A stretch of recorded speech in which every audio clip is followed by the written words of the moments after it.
కూటమి ప్రభుత్వం ఈ రాష్ట్రంలో ఏర్పడిన తర్వాత 2 సంవత్సరాలు ఏదైతే ప్రజలు మా మీద నమ్మకం పెట్టుకున్నారో వారి నమ్మకాన్ని ఎక్కడ కూడా వమ్ము చేయకుండా ప్రతి ఒక్క కార్యక్రమం కూడా క్షేత్రస్థాయిలో అమలు చేస్తూ దాన్ని పర్యవేక్షించుకుంటూ ముందుకు వెళ్తా ఉన్నాము. దాంతోపాటు అభివృద్ధి సంక్షేమం వాటి పురోగతిని ప్రతి క్షేత్రస్థాయిలో ప్రతి ఒక్క గ్రామంలో చర్చించి అలాగే నియోజకవర్గాలుగా రాష్ట్ర స్థాయిలో కూడా మేము మీటింగ్లు పెట్టుకుని డిపార్ట్మెంట్ల వారిగా చరిత్రలో ఎప్పుడు ఏ పార్టీ ఏ ప్రభుత్వం ఏ గవర్నమెంట్ ఏ డిపార్ట్మెంట్లు కూడా ఇంత గతంలో చేయలేదు ఈ గవర్నమెంట్లో. ఎందుకంటే 2014-19 ఏదైతే మనం ఈ రాష్ట్రాన్ని పునర్నిర్మించుకుంటా ఉన్నామో 19-24లో తిరోగమనం అయింది కాబట్టి దాన్ని మళ్ళా భవిష్యత్ తరాలకు మంచి చేసి తీరాలని చెప్పే లక్ష్యంతో మనం ముందుకెళ్తా ఉన్నామో అవన్నీ కూడా శ్వేతపత్రాల ద్వారా మేము గతంలో కూడా ఇచ్చాము. అవన్నీ కూడా ఏం చేస్తున్నాము ఏం చేశాము అవి కూడా ఎప్పటికప్పుడు ప్రజలకు కూడా తెలియజేయాలి.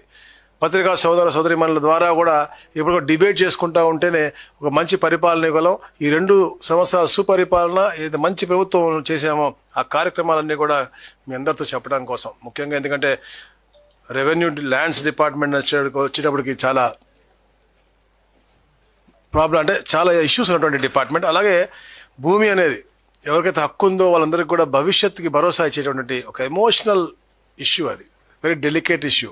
సో అందుకనే పగడ్బందీగా ఎవరెవరి హక్కులు వాళ్ళు కల్పించాలని చెప్పేసి గౌరవ ముఖ్యమంత్రి గారు ఎప్పటికప్పుడు ప్రతి నెల కూడా 2 రివ్యూలు పెట్టుకోవటం, ప్రతి నెల 9వ తారీఖున క్షేత్రస్థాయిలో ప్రజల దగ్గరికి వెళ్ళటం, వాళ్ళ సమస్య తెలుసుకోవటం, వాళ్ళని కలవటం, వాళ్ళ రీసర్వేలో పాలు పంచుకోవటం, అలాగే మీటింగ్ పెట్టి అక్కడ కూడా ప్రజలతో వాళ్ళ ఒక గ్రీవెన్సెస్ తీసుకుని అవన్నీ కూడా సత్వర పరిష్కారం చేసే దిశగా ప్రతి నెల 9వ తారీఖున ఈ రెవెన్యూ డే కార్యక్రమం చేయడం, పాస్బుక్లు కూడా ఇవ్వటం, ఏదైతే రాజముద్రతో అందరి ఆత్మగౌరవం ఆత్మాభిమానం ఉండే విధంగా ఉన్నటువంటి పాస్బుక్లు కూడా ఇచ్చే దిశగా ఈ కార్యక్రమాలు చేస్తూ ఉన్నాం.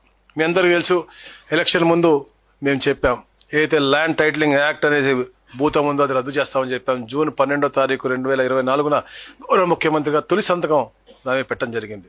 ఏదైతే అందరి హక్కులను ముప్పు తెచ్చే విధంగా అలా భంగం కలిగించే విధంగా రాజకీయ ప్రయోజనాల కోసం ఏర్పాటైనటువంటి ఈ ల్యాండ్ టైటిలింగ్ యాక్ట్.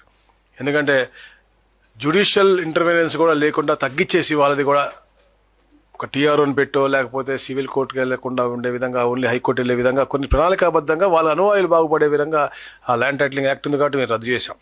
అలాగే ఏ పార్టీ ఏ గవర్నమెంట్ ఎవరు చేయని విధంగా 24 నెలల్లో 7 కలెక్టర్ కాన్ఫరెన్స్ పెట్టి ఒక ఇంటరాక్టివ్ సెషన్స్ పెట్టి వాళ్ళతో కూడా ఐడియాస్ తీసుకుని క్షేత్రస్థాయిలో ఈ ప్రజలకు ఉన్నటువంటి సమస్యలు ఎలా ఏం చేస్తే పరిష్కరించబడతాయని చెప్పి అందరూ head of the departments collectors అందరు కూడా ఉండి డిస్కస్ చేసి అవన్నీ కూడా ఎప్పటికప్పుడు మానిటర్ చేస్తున్నటువంటి ప్రభుత్వం ఈ కూటమి ప్రభుత్వం.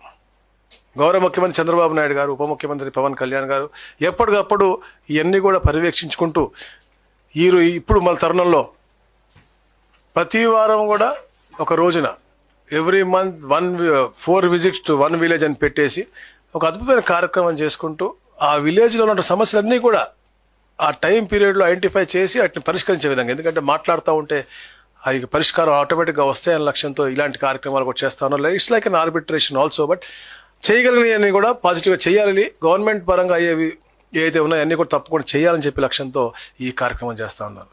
మీ అందరికీ తెలుసు గతంలో చాలా పోస్టులు కూడా చాలా ఖాళీగా ఉన్నాయి. ఎప్పటికప్పుడు ఎక్కడికి వెళ్ళి తహసీల్దార్ లేరు అని చెప్పారు. గౌరవ సిఎస్ గారు సిసిఎల్ గారు చొరవతో 296 పోస్టులు ఏవైతే ఉన్నాయో తహసీల్దార్ పోస్టు పెండింగ్ ఉన్నాయో అన్నీ కూడా ఎఫ్ఏసీ లేకుండా డీటీఎల్కి ప్రమోషన్ ఇచ్చిన పరిస్థితి కూడా మనం చూస్తూ ఉన్నాం. అలాగే ముఖ్యంగా మీరు చూశారు ఈజ్ ఆఫ్ డూయింగ్ బిజినెస్లో ఒక మంచి చేంజ్ రావాలి. అలాగే ఏదైతే సింగిల్ వుడ్ పద్ధతి మనం చెప్పాము గతంలో అవన్నీ కూడా ఇంప్లిమెంట్ అవ్వాలి. ఈ తప్పుగా ఉన్నటువంటి లేఅవుట్లన్నీ కూడా చాలా ఇబ్బందికరంగా ఉన్నాయి కాబట్టి నాలా యాక్ట్ కూడా రద్దు చేస్తామని చెప్పాము, అది కూడా చేయడం జరిగింది. మరి ముఖ్యంగా ఏదైతే ఫ్రాడులెంట్ రిజిస్ట్రేషన్స్ ఉన్నాయో అవి రద్దు చేసే అధికారం కలెక్టర్లకు ఇచ్చాం.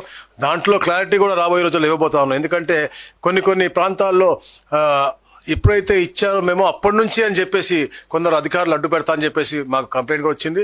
అది రెట్రాస్పెక్టివ్గా ఇచ్చే విధంగా గౌరవ ముఖ్యమంత్రి గారితో చెప్పేసి గతంలో కూడా జరిగినటువంటి అప్పుడు రిజిస్ట్రేషన్ ఉంటే అవి కూడా రద్దు చేసే విధంగా ఈ కార్యక్రమం కూడా మేము చేయబోతా ఉన్నాం. మీ అందరికీ తెలుసు ఏదైతే గత పరిపాలకులు ఉన్నారో గొడ్డలిపాటి నాయకులు రీసర్వేని వాళ్ళ స్వలాభం కోసం కేవలం వాళ్ళ అనువాయులకు ఉపయోగపడే విధంగా ఎంతైతే సమయం కేటాయించాలో రీసర్వేకి దాన్ని కుదించి గ్రీవెన్స్ కూడా తెలియకుండా ప్లస్ అక్కడ ఎవరైతే హక్కుదారులు ఉన్నారో ఎవరైతే ల్యాండ్ లార్డ్స్ ఉన్నారో వాళ్ళని కూడా పిలవకుండా చేసినటువంటి పరిస్థితి. కానీ మా ప్రభుత్వం వచ్చిన తర్వాత మా దృష్టికి వచ్చినాయి. ఎక్కడికి వెళ్ళినా కూడా 80% 70% అంతా కూడా ల్యాండ్ సంబంధించిన సమస్యలు వస్తూ ఉన్నాయి. దాదాపు 7.5 లక్షలు సమస్యలు వచ్చినాయి. మేము గ్రామ సభలు పెట్టాం, అవన్నీ తెలుసుకున్నాం. రీసర్వే పకడ్బందీగా 2.0 ప్రతి ఒక్క గ్రామం ఏదైతే వాళ్ళు చేశారో మళ్ళా రీసర్వే చేసి వాళ్ళందరి దగ్గర కూడా మన ఈకేవైసీ తీసుకుని ఎస్ వాళ్ళు ఒప్పుకున్న తర్వాత నాది పక్కాగా వచ్చింది అని చెప్పిన తర్వాత గుడ్ ఫర్ ప్రింటింగ్ అని పంపించి అప్పుడు ప్రింట్ చేసి వాళ్ళకి ఆత్మగౌరవం నింపే విధంగా పట్టాదారు పాస్బుక్ కూడా ఇచ్చినటువంటి పరిస్థితి మనం చూస్తూ ఉన్నాం. 2.0లో దాదాపుగా 4.3 అంటే 4,331 గ్రామాల్లో మళ్ళా చేసినటువంటి పరిస్థితి. ఇవన్నీ కూడా ఏదైతే జాయింట్ ఎల్పిఎంలో ప్రాబ్లం ఉండిందో అది కూడా ఉచితంగా సంవత్సరంన్నర నుంచి అంటే దాదాపుగా 7.5 కాలం నుంచి ఆ ఫీజు కూడా మాఫీ చేసినటువంటి పరిస్థితి మనం చూస్తాను. అలాగే ఏదైతే అన్సెటిల్డ్ ఎస్టేట్ అండ్ ఇనామిలేస్ ఉన్నాయో వాటి సమస్యలు కూడా మేము చాలా పరిష్కరించాం. సంవత్సరం పాటు దాదాపుగా 10 మీటింగులు సీసీఎల్ఏలో పెట్టుకుని తిరుపతి కలెక్టర్ గారు అవ్వచ్చు, సిఎస్ గారు అవ్వచ్చు, సీసీఎల్ఏ గారు అవ్వచ్చు, మా సర్వే సెటిల్మెంట్ ఆఫీసర్లు అవ్వచ్చు, అప్పుడున్న ఐజీ గారు అవ్వచ్చు, అందరూ కూడా టీం అంతా కూడా కూర్చుని ఎన్నో గ్రామాల మీద ఉన్నటువంటి సమస్యలు చరతరాలుగా ఉన్నటువంటి సమస్యలు కూడా డిస్కషన్తో మేము రిజాల్వ్ చేశాం. దానిలో ముఖ్యంగా మనం చూస్తే శెట్టిపల్లి గ్రామం అవ్వచ్చు, దాదాపుగా 380 ఎకరాల్లో ఎప్పటి నుంచో ఉన్నటువంటి వాళ్ళకి హక్కు కల్పించే విధంగా 2,111 మందికి హక్కు కల్పించాం. పెద్ద ఎత్తున కార్యక్రమం కూడా చేశాం. అలాగే గోపేపల్లి గ్రామం సత్యసాయి జిల్లాలో దాంట్లో కూడా దాదాపుగా 125 మంది రైతులకు ఇచ్చినట్టున్నాం. అలాగే వట్టి చెరుకురు చాలా ముఖ్యమైన విషయం, అది ఇదే ప్రాంతానికి చెందినటువంటిది. ఇది 120 ఏళ్ళ నుంచి 22 ఏళ్ళ ఉన్నటువంటి పరిస్థితి. చిన్న తప్పు అప్పుడు చేసినటువంటి అధికారి చేసిన తప్పు మూలంగా వాళ్ళు 120 సంవత్సరాల నుంచి వాళ్ళు ఇబ్బంది పడతా ఉన్నారు. వేలాది మంది ఉపయోగపడే విధంగా ఆ ఒట్టి చెరువు గ్రామం సమస్య పరిష్కరించాం. అలాగే పుల్లడిగుంట గ్రామం వచ్చింది, అది కూడా ప్రాసెస్లో ఉంది. ఇట్లా అలాగే ఏలూరు జిల్లాలో అనాధీనంలో ఎప్పటి నుంచో ఉన్నటువంటి గ్రామాలు ఏదైతే మనకి మండవల్లి మండలంలో ఉన్నటువంటి ఉనికిలి గ్రామం అవ్వచ్చు, అలాగే ముదినేపల్లిలో ఉన్నటువంటి పైవాక గ్రామం అవ్వచ్చు, అలాగే